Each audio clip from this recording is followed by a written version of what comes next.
first speaker, Phil McGinnity, will need no introduction, I think, for the vast majority of you. He's at the University College Cork and has contributed vastly to our understanding of the topic area that we're here for. And he will be followed by Mark Coulson, who is the geneticist at Rafts and has been with us for the last few years working on these types of issues with Scottish populations. Phil, over to you. Thanks very much, Eric. A lot of the slides you're going to see today were actually shown yesterday, and I will be taking this to legal proceedings at some later. Okay. I'd read somewhere one of Norman Davis's book, the central role of Glasgow in the Salmon story. I believe St Mungo has some way of finding a ring that was lost, and the salmon found it, and they opened the salmon, and there was the ring. So it's very apt that we should be here in Glasgow talking about Atlantic salmon and stocking. Now, I'm not sure why the fish is lying upside down. It might have something to do with some kind of maladaptive trait for swimming, or I'm not sure. An outline. There's more for myself than you guys. Now, because you know all this stuff from yesterday, I'm going to move through these slides very quickly, and as usual, I probably have too many. But I wanted to give some just theoretical considerations, fairly basic stuff, some background. I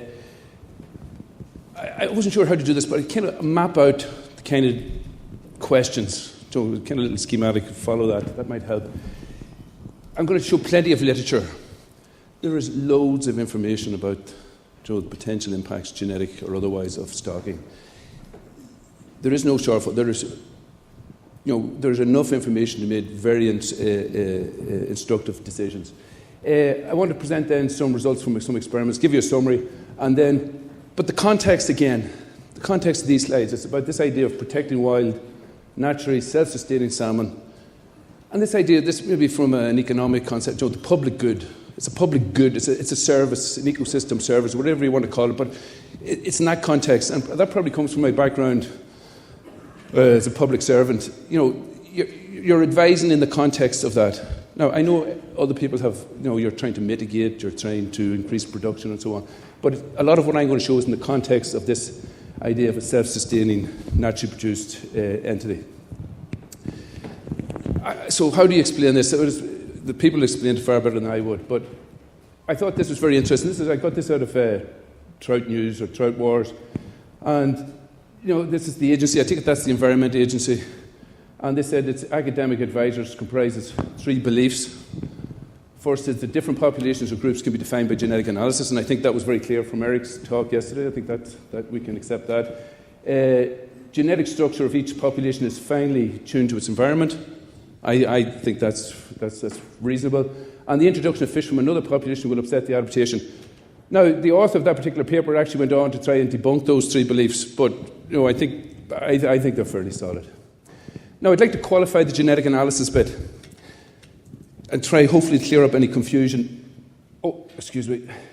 When we're talking about genetic analysis here, genetic analysis is a conservative representation of population phenotypic divergence. These traits, life history traits, the things that are important for fitness. And so really, you might have some genetic measure of 2 rivers are different, genetically different, but that's only a small part of the story. The differences can be way greater based on types of traits that are important for survival. So I was then worrying, how am I going to explain this local adaptation thing? So really, I thought the easiest way to think of local adaptation in terms of these phenotypic traits, which have a genetic basis, heritable, we hope, and provide best match for the given environment, whether that's the physical, chemical, biological. And one point, and I'm going to come back to this a couple of times, when we talk about the environment for salmon, we're not just talking about the freshwater part of that. We're talking about freshwater, the transitional area, estuaries, so on, and the sea.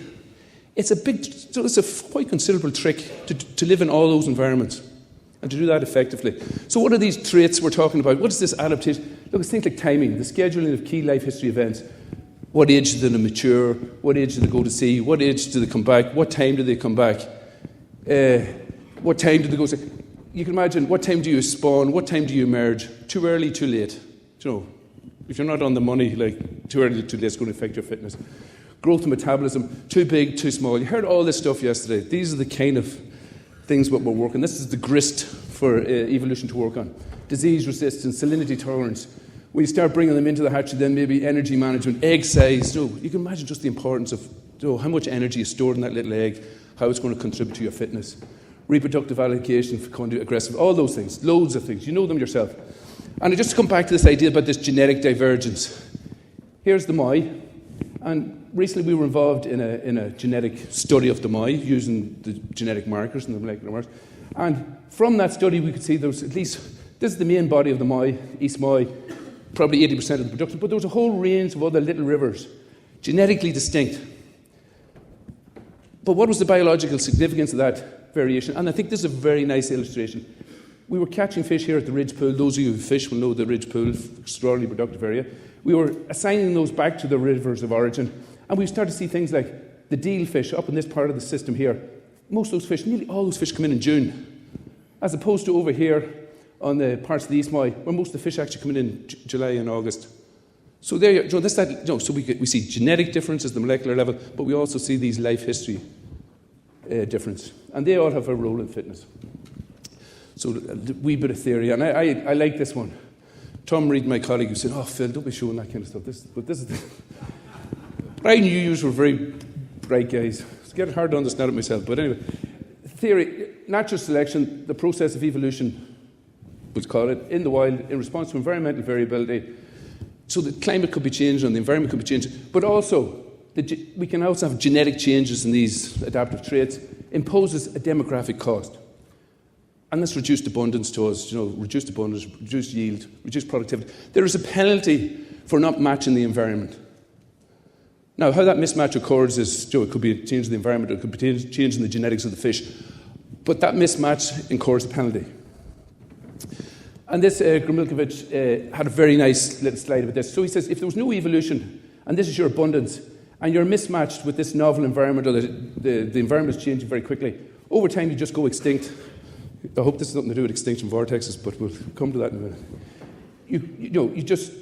It dissipates out and you go extinct. However, nature isn't as cruel as that.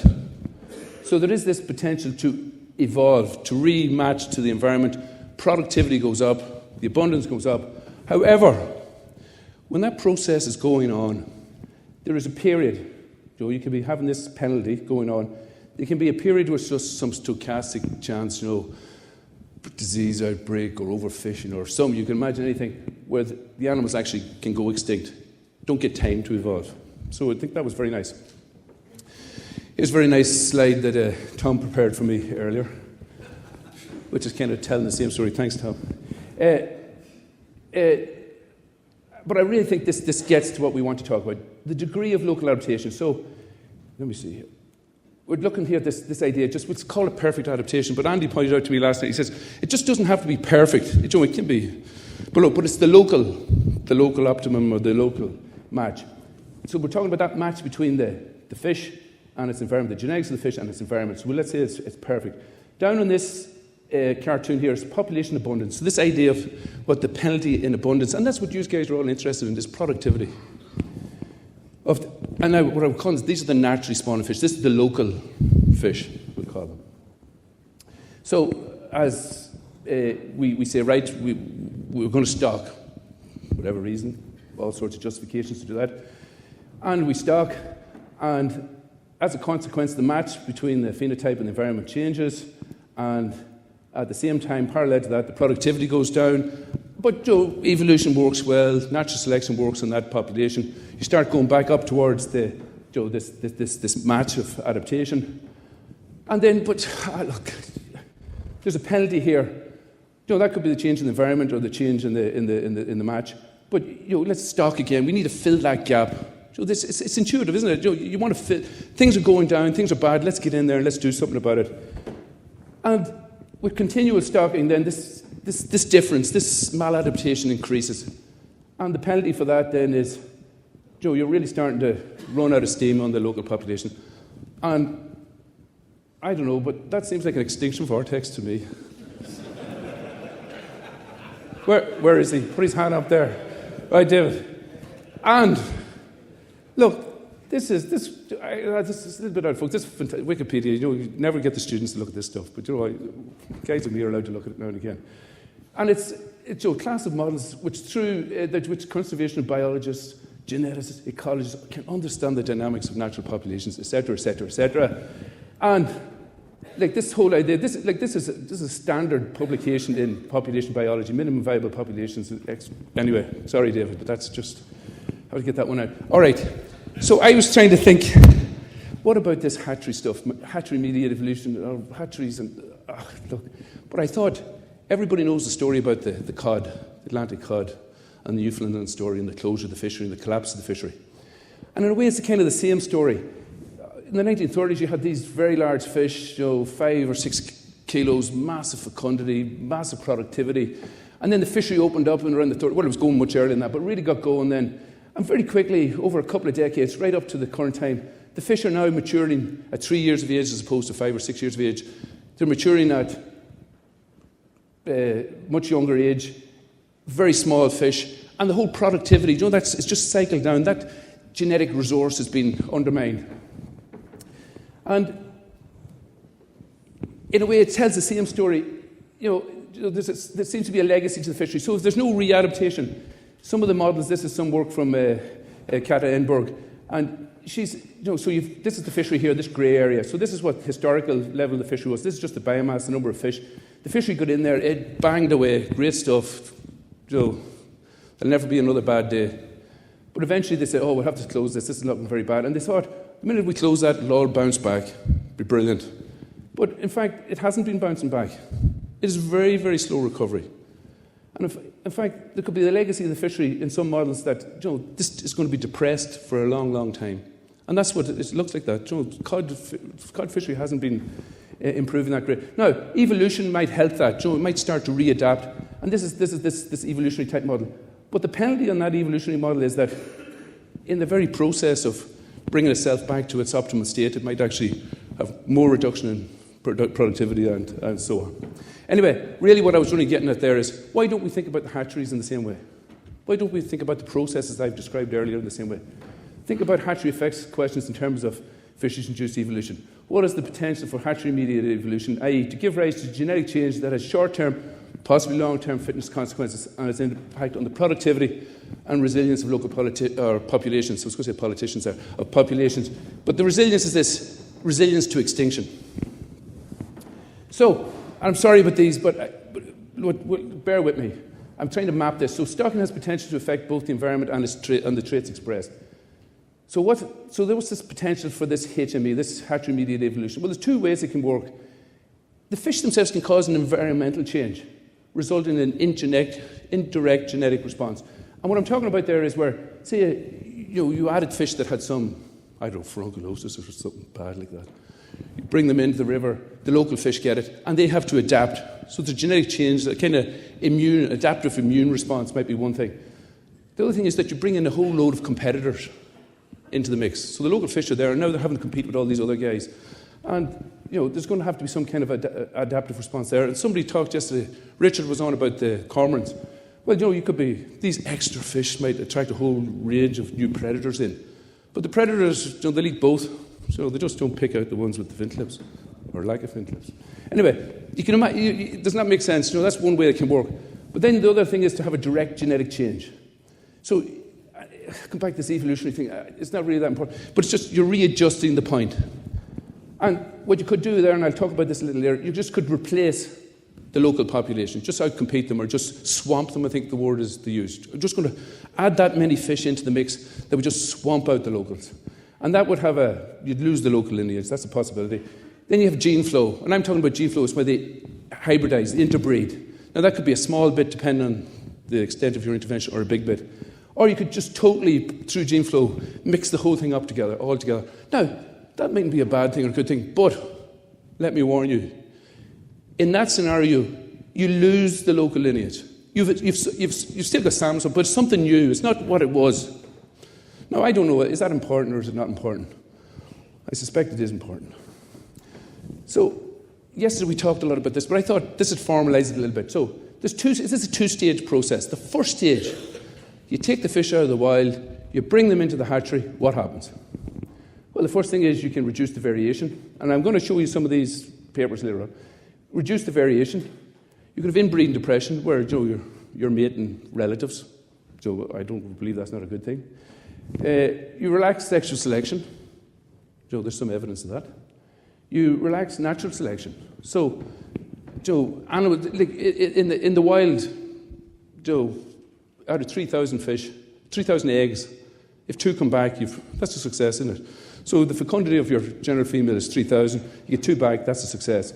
In the hatchery, nearly everybody survives. So if there's any weakness there, any deleterious genes or anything else, they are retained within the population. That's going to cause a relaxation of selection. And the big one, domestication selection. And Kyle talked about that yesterday, the Christie paper and so on how it can happen very quickly. And then I was taken aback just with this kind of plastic response in the hatchery. By just living in the hatchery, that the progeny of your wild fish, you bring them into the hatchery, you can change their shape, you can change their behaviour, you can change their experience. And that has a big impact on what's going to happen down the line. So there's a large body of evidence that hatchery fish do poorly in the wild, and it happens very quickly. So the first one is this genetic variation. What happens there? Here's your wild population. You go into the hatchery, take a little piece out of it, you bring it in the hatchery, and you blow it up. Now, this is your new constitution, your new hatchery population. So you can see how that changes very quickly. So you've subsampled it. Now, we take fish out of the wild, out of the local population, we bring them in, but you could never sample it. There's sampling error. You could never just sample the wild to reflect the wild. It's almost impossible. Inbreeding depression. Now, this is some work from Thrower and Hard.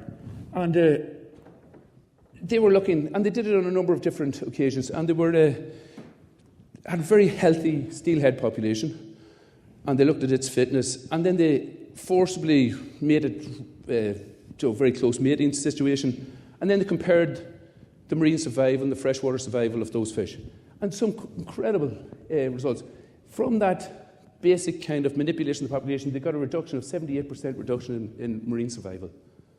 And repeated that on a number of occasions. I think there's a very, very powerful demonstration of what can happen within a hatchery. And that does happen within a hatchery, despite your best intentions. What was very interesting, and I'm going to keep coming back to this, there was very little difference in fitness or in performance in the freshwater phase. Incredibly, most of this penalty was incurred in the marine phase. I think there's a lesson there. Relaxation of sexual selection. This is some study done by Neff, and I was talking to Neil yesterday, and yes, he says, is there any proof of that? So I said, well, I better look it up. Anyway, I came across this very nice paper here by Neff and so on, and they show very well, these results indicate that sexual selection favours increased body size, integument coloration in males, as well as genetic diversity and MHC female mate choice. That's what goes on in the wild. You bring them in the hatchery. Oh, that's a lovely looking fish. I'll take that one, strip that one. Where are all those males? Is there any of them ripe? We'll take this one. That's the only ripe one we have. That's what goes on in hatcheries. The fish aren't selecting themselves. So there's a penalty there somewhere along the line. Relaxation of natural selection. I was looking to get a little cartoon out of this, but it was very complicated, quantitative stuff. So just take my word for it. You can read the paper. All the references are on this, so you can get them yourselves. The Christie paper.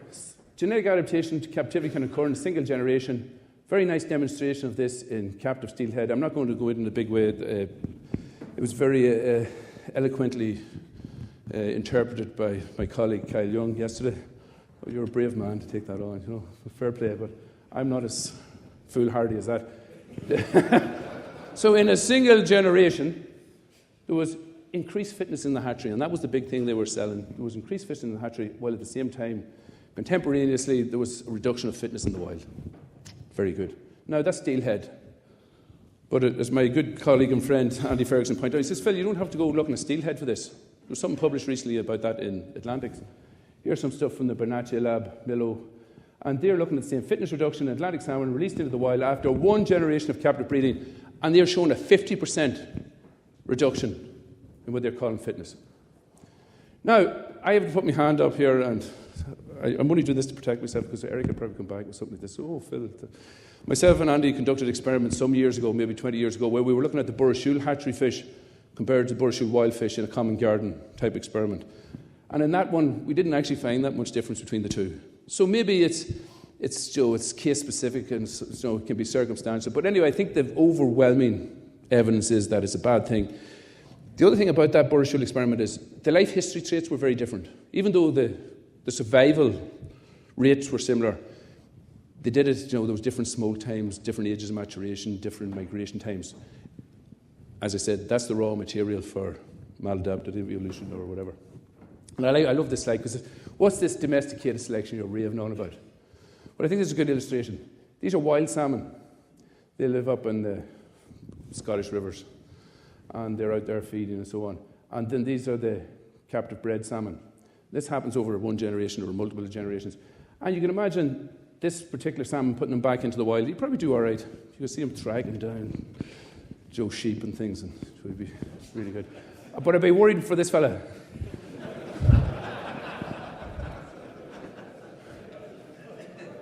I think the sheep would be eating him.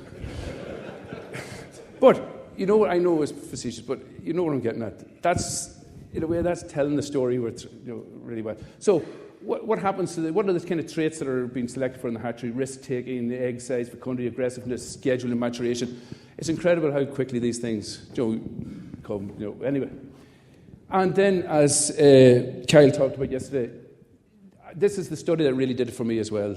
This Mark Chilcote's paper, where he had 10 steelhead populations. He was looking at stock and recruitment relationships, kind of a productivity index, and then based on the proportion of wild fish that were the proportion of wild or hatchery fish in the particular population, he was able to work out that and this is a proportion of this. All the fish are wild in this axis. You get very good productivity. 50% of the fish are hatchery fish here. You get very low productivity. He looked at 10 different rivers, and it was the same story as Kyle told yesterday. I think that's quite extraordinary, that demonstration of what can happen in these big hatchery programs. And you don't have to go to America. Again, Atlantic salmon. This is from work that Ken and myself and others were at in Burrishoot over a long time. And we've seen the same thing. These open diamonds are the proportion of hatchery fish in the spawning population. I hope that makes sense. So it was quite low here in the 70s and 80s. About mid-1980s started to pick up. There's a lot of fish being added into the system in the spawning population. And then about 1997 we stopped it and it was low again. And you can see this is a response in egg to smolt survival during that time. So in this period it was, medium survival. Then it dropped off quite substantially, 20, 30%, maybe more, 50%. And then once we stopped this, we started to get a general increase in egg to smolt survival since. Right, we might talk about that a little later on. And you might say, look, for this to happen, the fish don't have to interbreed. They don't have to interbreed. It might be just, you have the hatchery origin fish separate, the wild fish, and their combined egg total. You can imagine if one did worse than the other, the average of the two would be much reduced fitness, or you would think so. But we've been looking at these pedigree reconstructions lately, and this is a very bad slide, I apologise, but really this was a hatchery fish, and it had 4 or 5 offspring, and some of them bred with wild fish. Oh my God, this is terrible. But anyway, so they can mix. That's a story for a different day. Anyway, this, again, a much nicer slide from Kyle yesterday, but Iraqi et al., look it up yourselves, he's suggesting that, this maladaptation, it happens very, very quickly, a generation or two. And within 3 or 4 generations, it is very strong. Okay, so that's stage 1. So we've now brought them into the hatchery, we've done our thing, and now we're going to put them back. Great job. And this is it. So we're going to introduce them back into the wild. And there's 2 types of things we can do here. We can use native fish, and there's a gentleman asked the question yesterday, yourself, I think, you said, Joe, what if you just, you're not transferring them between basins, right? You're going to use the local fish. Is that a big problem? I think that was the question you asked. And, well, maybe from an integration point of view and all sorts of genetic fancy things I'm going to talk about later on, maybe not. Maybe, there's the same general architecture of the fish that were there originally. But you get this idea of a replacement. So I showed this slide earlier. That's the wild population. You've taken some of them into the hatchery, you've blown them up, you've done a brilliant job, you put them back into the wild, you're supplementing the thing, and you're doing this for maybe 15 or 20 years, and then you bugger off.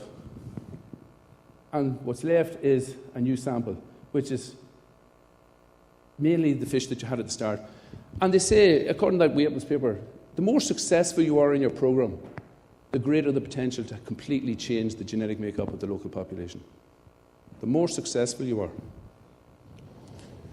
Okay, so that's the first bit. But, sometimes we don't use native fish. And there's a whole load of scenarios there. And just before I go into this, there's a double whammy here. So these have evolved in a different river, or a different country, or somewhere else, and you're bringing them back in. But you bring them to the hatchery first, so you mediate them a wee bit more, you manipulate them a wee bit more in the hatchery, and then you put them into the wild. And you can have a number of different types, and these are farm fish. I think that represents it very well. And they're from a different region, quite well. But also you could have, say, you want to transfer between two different rivers. So this is where you want to enhance this river here, and you take the fish out of here and you put them in here. So that might be what they call an interbasin transfer, interbasin transfer. Or, come back to my example, this could be any big river. The Spey, maybe, or some other thing, the lads down there, or whatever. It could be anywhere. But you say, right, our numbers are going down, and we want to enhance this bit. This is really bad. This Deal River here is down to 200 or 300 fish. We really need to build that up. And we're going to build it. We've got our hatchery in, and we've got permission, we've got our license, and we're going to take them out of the same river. But we're going to take them out of here, because we can get them. There's loads of them in here. And then you start putting them in here. Same thing. So in a way, it is a non-native introduction, even though it's the same river. And then we get into this, where you have this direct genetic change. So I want to talk about that a little bit. And this is what we call this hybridization or integration. Really, to have a direct genetic change, they have to interbreed. I suppose theoretically, you could introduce a hatchery fish and they would be totally have separate lives within the river. But really, to get some kind of, I suppose, rapid change, you're going to have this idea of integration. And there's a number of elements of that. You bring them in, and if you were a plant breeder or a wheat, you were growing wheat and all that kind of stuff, or even pedigree cattle or whatever, I don't know, what all the breeding systems, very intensive breeding systems. You can quite often have this what they call heterosis, so heterozygote advantage, hybrid vigor. And in fact, in the early days of the fish farming question, there was a lot of guys would have said to us, but Phil, look, it has to be brilliant. These massive 4C winter, 40-pound Norwegian fish coming into your little runty little things around Burrishill, little scrawny grills. Imagine the vigour. Like, look at you, Phil. Like, you must be kind of half Norwegian, half Irish type thing. I don't know whether they are or not, but that's just the thing. Anyway, that's what I'm saying. Anyway, that's besides the point. Concentrate. This is the hard stuff coming here now. Right, outbreeding depression then. You often heard that. What's this outbreeding depression? Well, there's two types, or two elements of it. And it's actually quite simple. The first is this outbreeding depression, what they call this extrinsic. I know this is very fancy stuff here, extrinsic. But it's at the F1. This is the first cross. So you're wild and you're introduced. First cross. And really all that's saying is this idea of this match between the environment and the phenotype. So really, a loss of fitness. And the classic, and I'll talk about the classic kind of diagnostic thing of that is where you would have two parental types, say the local one, the introduced one, and the performance of the hybrid will be in between the two. That would be classically telling you there was F1 outbreeding depression. But you can also have, I think, Eric, you would go with this yesterday, this outbreeding depression, this intrinsic, where it's part of just the genetic architecture. You upset the genetic architecture of the fish. And then that has a impact on the adaptiveness of the fish. And I'll come at that again a little bit. And what I want to do is just talk a little about that. It doesn't happen once, so you keep adding more and more fish. Like if you just add the fish once, so evolution can do an awful lot of work, get you back to the optimum again. But what happens is, say in a farm escape situation, there isn't just one farm escape. It happens every winter, or there's a little bit, there's a trickle effect. Or in a stocking situation, well lads, what's the program for next year? Bigger and better, more fish.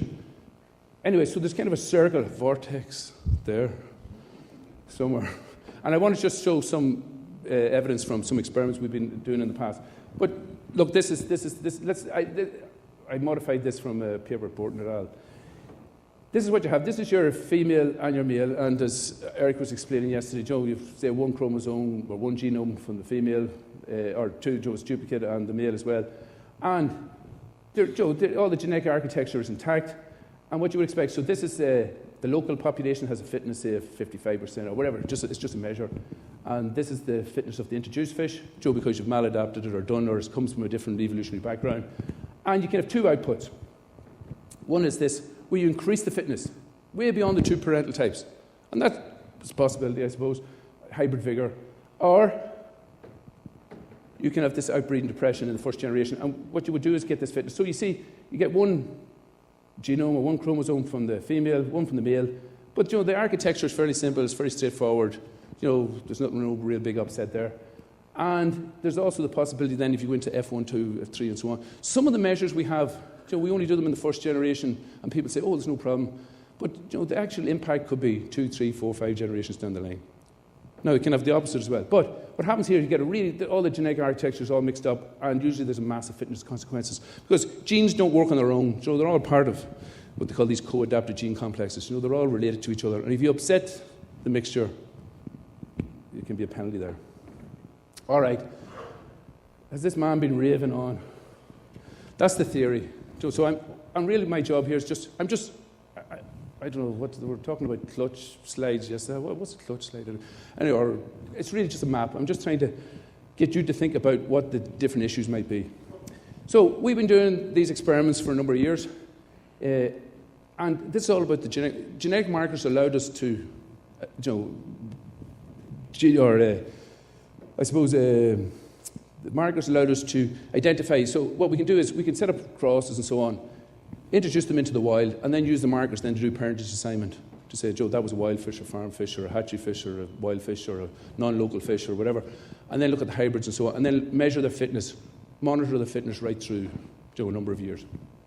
And this is up in the Burrishoole again. This is where myself and Ken were soldiering for a long time. So we were able to introduce them into a wild environment and then trap them and do all sorts of things. But anyway, it was a very powerful technique. So the expectation originally was heterosis. That didn't come to pass. Although, in some papers, when you review some papers, at some life history stage, usually in the freshwater, there can be a kind of a heterosis. Sometimes the fish are bigger, the non-local fish are bigger, or the hybrids are bigger than the two parental types. That happens sometimes. But invariably, by the end of the whole life history, freshwater, transition, marine, back to the freshwater, we don't see it. We've never seen it. And I don't see it in the literature either. So this was this famous experiment where we looked over 2 generations, F1, F2, farm versus wild. This is your wild group, your farm group. And this figures that this is the fitness, we would say, of the wild, the lifetime success, egg-to-egg success of the wild fish. And we're taking that as 1. And then you measure everything relative to the success of the wild fish. And lo and behold, maybe not unexpectedly, the farm fish had only 2% of the fitness of the wild. Fair enough. But what was amazing was that the hybrids, whether it was an F2, F1, backcross, whatever, depending on how many genes you received from your farm or the wild, you got this absolutely additive intermediate fitness thing. Very much diagnostic of this idea of this match-mismatch. And of outbreeding depression, then outbreeding response. And I just want to draw your eye to this particular, this is the F2, this idea of this extrinsic, or this genetic architecture upset. What we see when we looked at this in the eggs, these F2s only have 34% of the fitness, or the performance, survival performance of the wild here. And even compared to the other hybrids, they were 50, 80, 90, and so on. So maybe we're getting that breakdown. But once they got over that first fertilization, or the egg stage, and you were put into the wild, they actually did quite as well. They actually did as well as the thing. So maybe we purged out all the maladapted ones early on, and then you got reasonably fit the rest of them. The other point is, in these comparisons, the marine part of the life cycle, the smolt to adults seemed to be really where this was driving home, this mismatch, this lack of fitness. Now you might say, 5 minutes, that's brilliant, you're way ahead of time.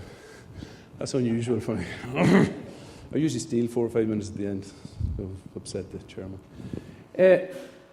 You might say, look, lad, that's grand. Farm fish, Norwegian, from a long way away, they've been domestically bred. What if you had 2 local populations? What if you had 2 wild populations? How would they compare to each other? So that experiment was done a number of years ago, and we took the O'More, fish from the O'More River, fish from the local Burrishoole River, these are the locals, put them in the common environment, and then followed them right through their life history. Now, two things about that. The watersheds that these two populations come from is exactly the same mountains. Here's the Nath and Beg range.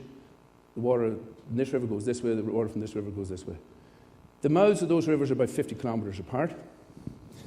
But actually, after listening to John Gibb yesterday, the orientation of the estuary might be very important. So I'm marking that, John. Thanks for that one. We'll mark that one down. But when we looked at that as well, lo and behold, the fitness of the non-native wild fish from the neighbouring catchment was only 17% of the local fish.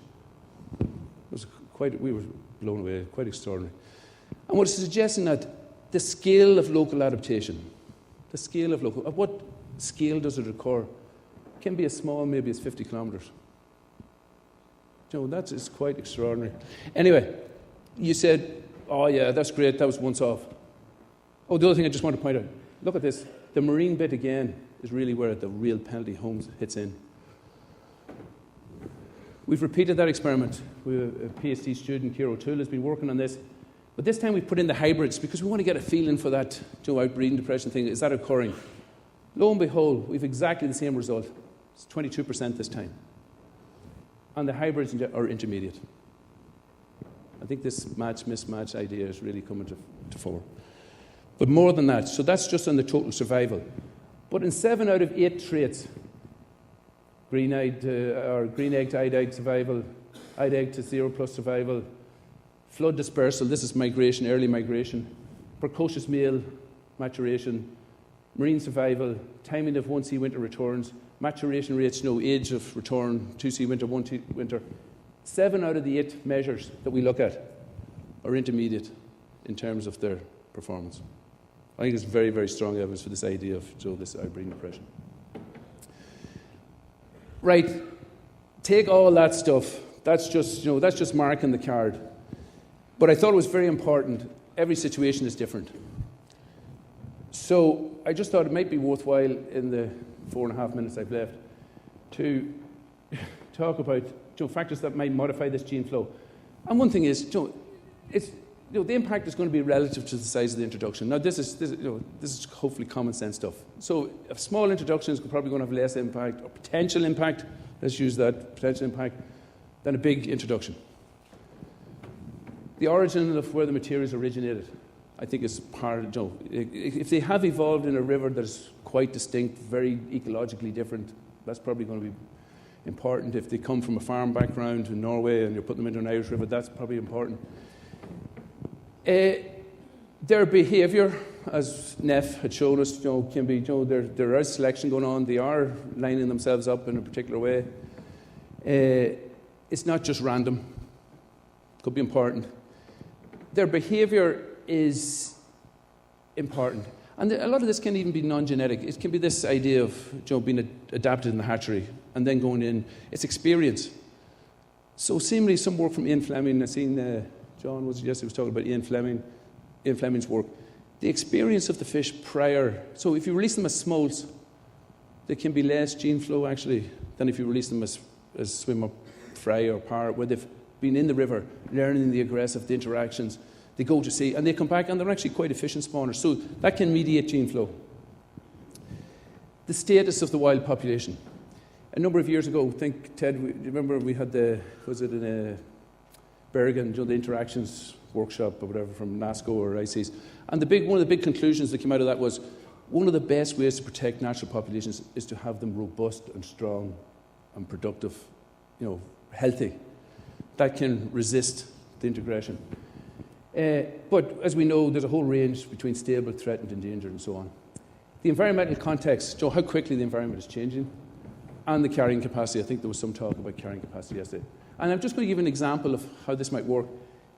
Mature male par can be a massive facilitators of gene flow. And here's an example. Somebody talked about the Vosso. Yes, this is something that Shetel Hinder and myself were working on. And this is the Vosso, and these are the black or farm fish intrusions. These are hybrids that existed at this particular time over this 10-year period. These are wild fish.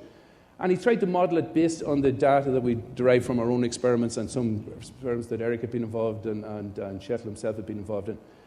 And there's no productivity thing on this, but you can see over, say, there's 112 years, it can actually start to re-establish the wild type quite quick. Over that period. It's quite a long period, but you get back to the pure local strain.